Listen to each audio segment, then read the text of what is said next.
Hey guys, this is Carlos Lopez. You're listening to the No Playbook podcast. Vamos, Vols. Now in Spanish. Mi gente, ¿cómo está? Yo soy Carlos López. Están escuchando el libro de jugar el podcast y aquí estamos con Vamos, Vols. Thanks for checking out the show. It's the podcast where we talk with the outstanding athletes, coaches, and experts that help to make sports and fitness such an important part of life here in the Southeast. My guest today is a bit of a trailblazer. He's absolutely making history here in East Tennessee. Carlos Lopez is the guy you've probably seen on social media who has been calling Tennessee football games in Spanish. It's so cool. He brings the high-level energy that you're used to seeing with like South American soccer announcers, but he's doing it for the Vols, and it's American football. He does such a great job, and he's such a great guy. It really was my pleasure to have him on the podcast. We talk about a lot of stuff, so for this one, I really do recommend that you listen to the entire episode, the whole interview. Promise you're going to be glad you did it. So I've got Carlos coming up here right in just a minute. Sit tight. Recruit Me puts the recruiting process in your hands. Most student athletes wait for college coaches to discover them, but coaches are busy and don't always have the time to find them. Recruit Me allows you to build an online profile to share directly with college coaches and is designed to help you enter all of the information coaches want to see. Your stats, your highlight videos, your academic information, your social links, and more. Plus, our team is here to make sure that your profile stands out with personalized suggestions. With over 25,000 coaches in our database, our premium plan gives you access to D1, D2, D3, and NAIA coaches across the country, and more importantly, gives them access to you. Enter your schedule of games and tournaments to let coaches know when and where you're playing so they can come out and watch you shine. Then communicate with interested coaches via our chat feature. When it comes to recruiting, don't make coaches research you. Do the work for them. Get started today at the Recruit Me app, on the web, and in the app stores. At D1 Training, what we do is in our name. Our D1 athletes become D1 athletes. Whether it's Los Angeles Angels pitcher Ben Joyce, high school soccer national MVP Brindley Murphy, or first-round NFL draft pick Cole Strange, we help all athletes reach their full potential. 5-star training system comes straight from D1 strength and conditioning programs, and D1 has trained over 2,000 professional athletes. Many of them started as young as 7 years old. Check out D1Training.com to learn more about their facilities in Hardin Valley and Sevierville, and coming very soon to Maryville and the Tri-Cities. Carlos, thank you for joining me. First up, I want to talk about the event that we met at, first of all, because I'm on the board for Knox County Schools Partners in Education, and you clearly got a lot out of the Principal for a Day program. Will you talk about your experience with that? Yeah, absolutely, man. I've been involved in education ever since I graduated high school. I think it was ever since my sophomore year. I always knew that I wanted to be in the classroom. I love you, babe. I love you. They're going to go to the story here for a second. I've always known that I wanted to be in the classroom. But as I said in that meeting, even though I knew that I wanted to be in the classroom of some sort, I've always been searching for that place where I truly belong. And being a part of that program, Principal for a Day, and being in education now for 10 years, seeing from the time that I arrived here in the United States from Venezuela, and that's another story in itself, the sacrifices that my mother did to escape a dictatorship from Hugo Chavez. My mother worked for the national police of the Policía de Caracas, the Caracas police. And at that time, when Hugo Chavez was starting to begin his campaign for the presidency, he asked for all the government workers to give up 60% of their paycheck for the next 7 months. And my mother was like, wait a minute, is this voluntarily or what's going on? So when that paper was passed around for people to sign, she put, no, I'm not giving up my money. I have 2 kids. I have an older brother. And then 2-3 days later, she was fired. She started to be politically harassed and threatened. Your kids are next and blah, blah, blah. So it was time for her to go without really something having started. In 99 is when Chavez took over. And then through years, it didn't really start getting bad till about 2008, 9, 10, and 13 was really bad. So it goes back to that question that you just asked, being a part of that program. Since we arrived here in 2001, the Hispanic population is not what it is now. So throughout the year, seeing how much the Hispanic population is growing, and me being a part of that, being a part of the Principal for a Day program, and seeing at the school that I was at, and not necessarily just the school that I was at, because I've had the pleasure now and the blessing to go and speak at several schools that the Hispanic population is rising, seeing the way that these administrators and these teachers are reaching not only the white students, the English speaking students, but the Hispanic students, it really touches my heart because we all belong.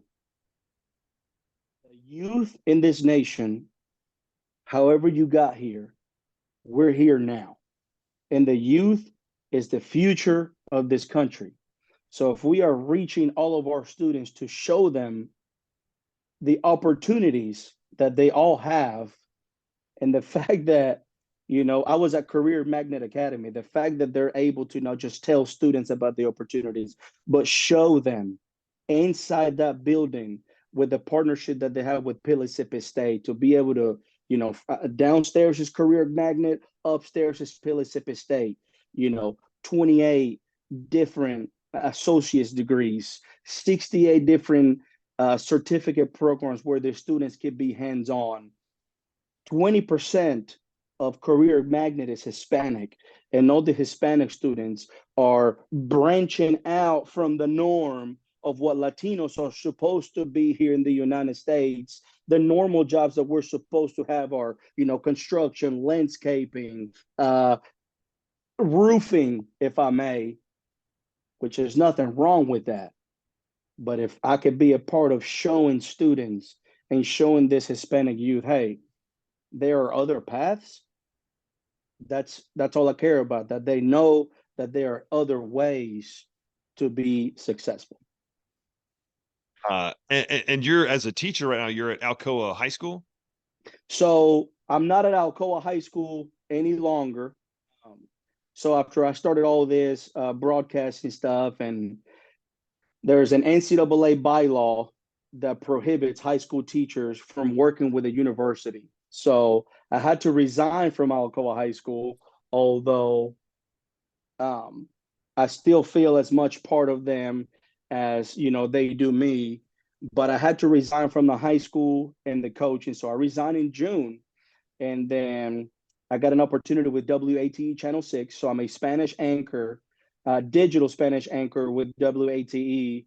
And in September, I think it was like 2 weeks before we did the official Spanish broadcast against UTSA, I took a position in my hometown of Sevier County as a 7th grade and 8th grade ESL teacher. So now I have 250 Latin American students that I'm in front of every day. So after having, I think it was late August, early September before the game happened, the NCAA and the compliance office at UT, we had like a phone call, and they said, hey, we understand that you're a teacher, but there's some bylaws and stuff. So we're going to give you permission that if you teach 6th through 8th grade, then you can continue to do what you're doing with UT. So I was like, this is amazing, because I feel like my passion is in the classroom, not necessarily education. I don't know if I mentioned that over there or not, but I think I did actually. Education for me, it's a little bit different. In Latin America, education is not mandatory. So in the United States, it is.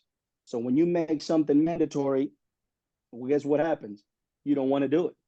So for me to be in this position now, where every day that I show up, my students are like, hey, we saw you on the news. Hey, we saw you on YouTube.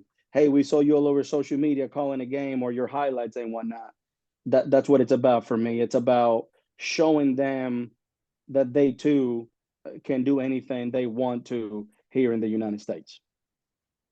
And having, what did you say, 250 digital students. My wife during COVID had like 20, and that was, maddening. Yeah, well, in Sevier County, man, the Hispanic population in Sevier County is huge, and that's something that I spoke before all this started happening, I had to have a meeting with the admin at the University of Tennessee and one of our deputy athletic directors, Dr. Monica LeBron, unbelievable person. And, I had to do my research. You got to prepare before you go into a meeting with, individuals like her. We have 400,000 plus Latinos in just the state of Tennessee. So 11% of our population in Tennessee is Hispanic. And we have 75,000 plus just in our surrounding counties of Knox County, of Knoxville. So it was, extremely important to me to present this to the university like, hey, we need to expand our audience. I'm also a graduate of the University of Tennessee, and, I feel like I've, started getting a little following on social media where people are truly enjoying what's going on, and, we need to make this happen and blah, blah, blah. So I'm blessed that we did get that one opportunity on September 23rd to make history for really the whole state of Tennessee for the first ever Spanish broadcast for any Tennessee athletics. And for me to be, in that booth with VFL legend Fuad Revesz as my commentator analyst, and Brian Rice handle all the controls of the broadcast, that was truly special. Yeah. So talk about how that got, like how you went from doing it at home to being in the booth with Fawad. Yeah. So that was fun. That was fun because obviously now we'll go back to last season when we're playing Alabama. That was, obviously October. And then now we got to think last year now. November is when the World Cup was going to start up. And growing up in Venezuela, it was either, dominoes, soccer, or baseball. Dominoes. Oh, domino! You never played dominoes? I have. I just didn't know that was such a thing that garnered passion. Oh yeah, Latin America. We're huge in dominoes. So, anyways, I was like, what can I do here? I went to after, and I'll go back a little bit, football background, if I may. When I arrived here to the United States, I've been playing soccer all my life. And then I graduated from a high school called Seymour High School here in East Tennessee. And that's where I started learning about those Friday nights. And the high school football coach said, hey, man, you have a pretty powerful leg. I've seen you kick a soccer ball. Do you want to come try out for the football team? My mom was totally against it because she's seen, I guess, the hits and whatnot. So he goes and talks to my mom and says, all he's going to do is kick and punt. He's not going to get touched. So mom was like, all right. So my mom was at practice for like 3 days, watching me and whatnot. But anyways, it was my sophomore year, and we went to Powell Valley, Virginia, and I had a 36-yard game-winning field goal. And I started learning there the difference of kicking the ball through the uprights versus playing soccer here in East Tennessee. And that's where my love truly started growing for American football. I guess I was doing it well enough that I earned a scholarship to Carson Newman College at that time. I kicked for Ken Sparks, kicked there for 3 years. With the whole Spanish situation, I took a placement exam where I was able to graduate a semester early, had an extra year of eligibility. And I did a graduate transfer to Middle Tennessee State University, where I played under Rick Stockstill. And there I took a class with a professor of mine, Dr. Kobe Juvenville. And I still think about that sucker because he would look at me all the time in class and say, Carlos, you got something in you. I just don't know what it is. You have to find your voice. And the saying that he had was, you have to be the best at what matters most. And I was like, man, you know what? This was 2012. I graduated high school in 2008, graduated Carson Newman in 2011. I played 1 season in Middle Tennessee in 2012, graduated Middle Tennessee with a master's degree, went to go play in the Arena Football League for the Tampa Bay Storm in the Indoor Football League. That was super fun. The Arena League folds. I come back in 2014 to Tennessee, and that's when legendary coach Gary Rankin hires me at Alcoa High School to be a special teams coach. throughout all this time, I'm like, man, I'm still searching again for that place. My wife always gets mad at me all the time. She's like, man, are you ever content? And I'm like, I am content. I'm extremely happy with my life. I love you. I love my kids. I love where we live. I just don't know what it is inside my heart. I feel like there is something higher for me that I don't know what it is. Let's fast forward. Now we're playing Alabama. I'm in front of my TV. The World Cup's getting ready to get started. I'm listening to this ESPN, CBS announcers, and they are not doing it for me, brother. They are not doing it for me. Anytime that we scored, it was just anytime somebody else did something, it was, and I'm like, you know what? Let me film this play and call it in Spanish to see what we could do. And the caption was, if Spanish announcers were announcing NCAA football games. And it was when Preston Fan had the ball at the 3-yard line, you know, and Hooker hands it off, we score. And the whole, dale seis, dale seis, dale seis. I post a 30-second clip that's happened on a Saturday. I post a 30-second clip.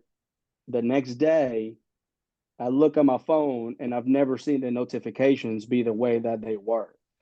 So I open up Twitter, and in less than 24 hours, we're at 400,000 views. 400,000 views on this 30-second clip. Oh, And then all of a sudden, I go back to Alcoa on Monday, getting a call. It's like, hey man, what did you do this weekend? Nah, stayed at the house, watched the game. Why? What's up? Well, all the news stations are here at school.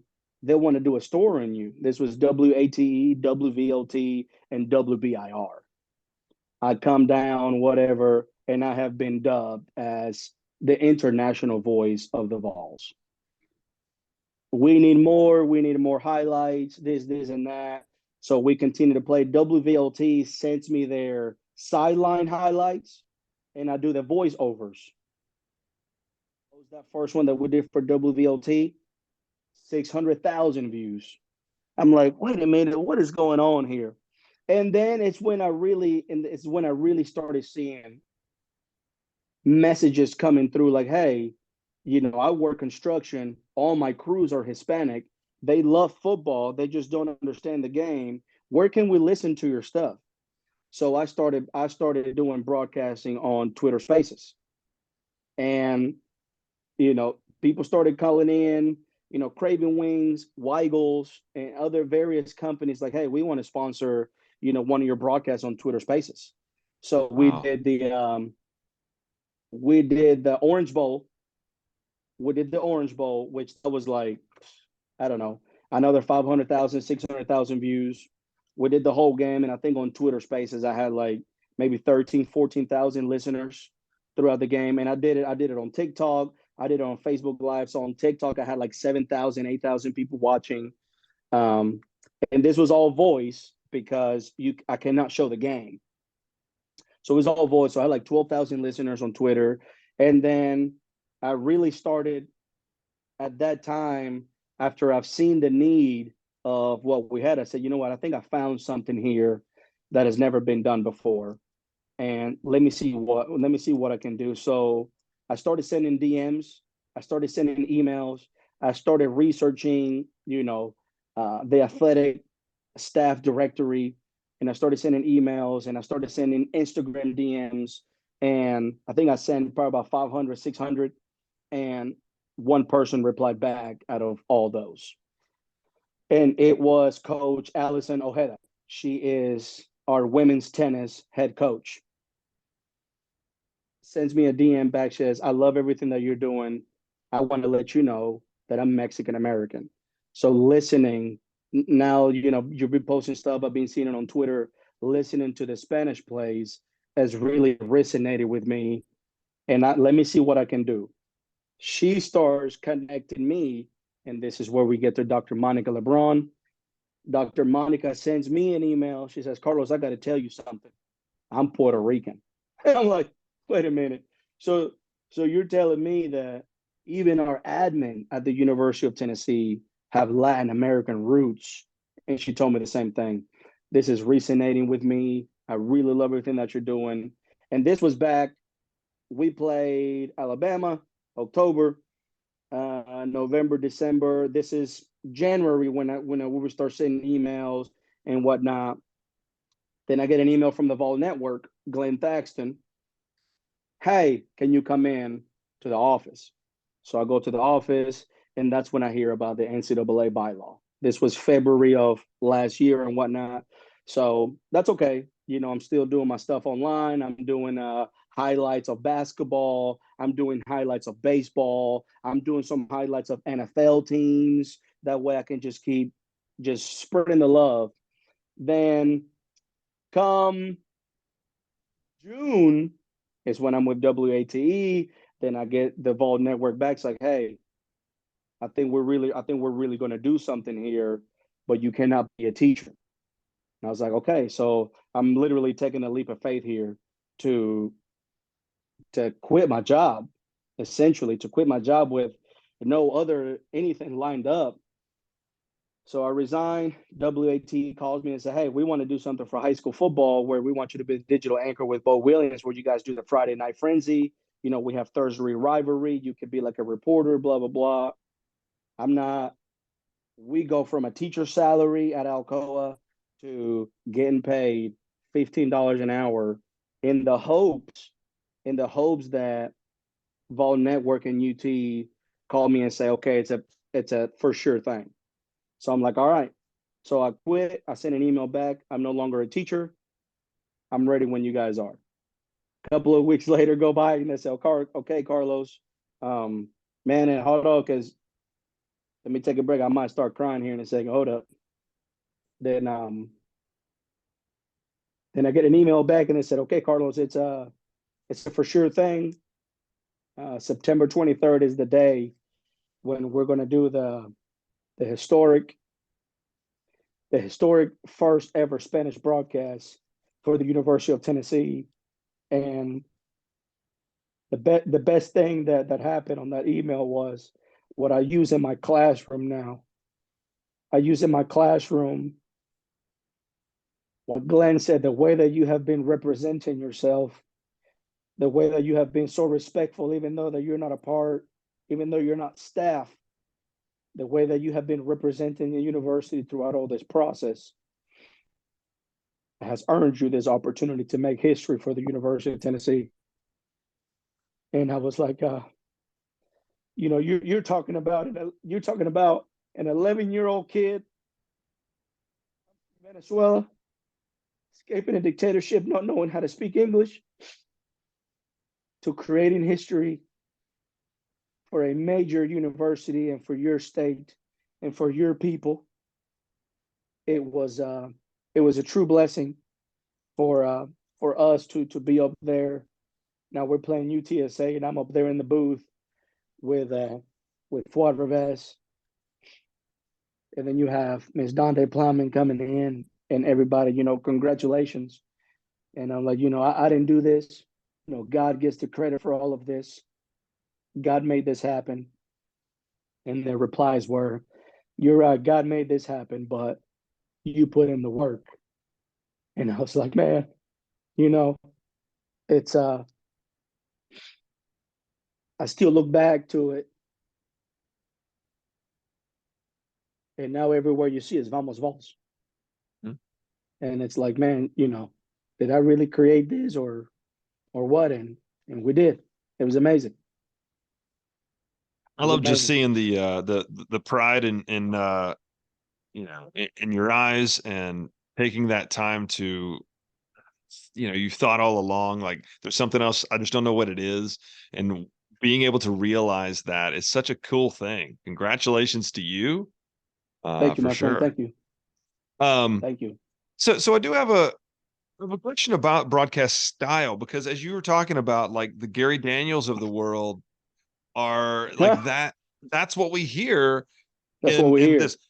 But when we watch, South American soccer, we watch it, all over the country, really, like, even the British announcing is a little more lively than what we've got. What is it about that South American delivery, that like I don't know really why is it like that? You know what I mean? Like why is that energetic delivery such a thing? I think it falls back to passion. I think it falls back to love, and I think it falls back to regardless of who you root for. Um, if you're calling a game for your team, you have to bring that passion. You have to paint that picture.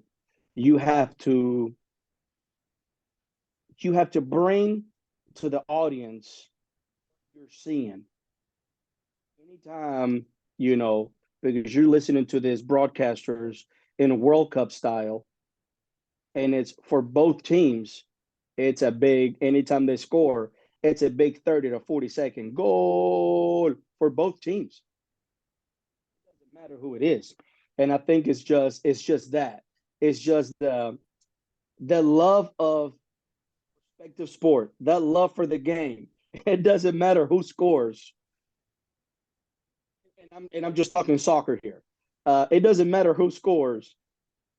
The way that the goal happened is just so pretty that you bring out that passion and you bring out that energy. That way, the people that are listening feel what you're watching.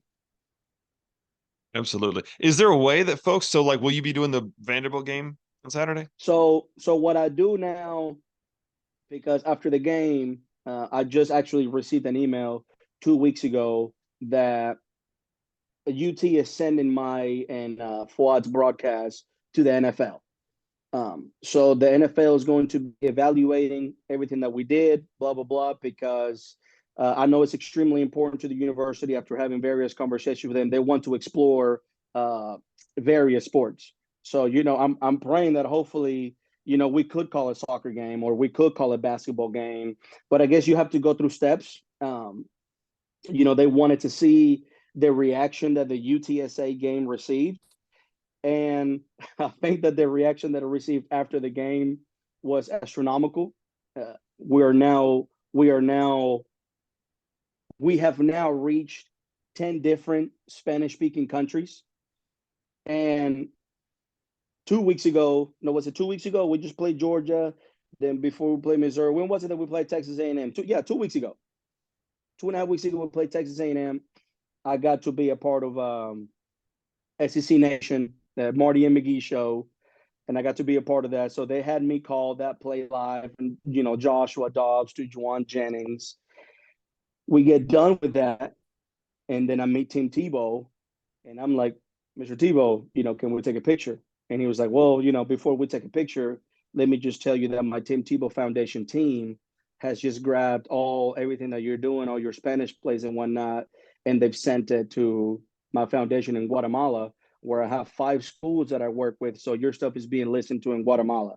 I've received messages from Spain. I've received messages from Argentina, Venezuela, Colombia, Mexico, everybody in the West Coast, Texas, California, Arizona. It's been huge. So I think the university was waiting on that, and we're waiting on that evaluation from the NFL um, to explore, so hopefully for 2024, we could have a permanent spot in the booth.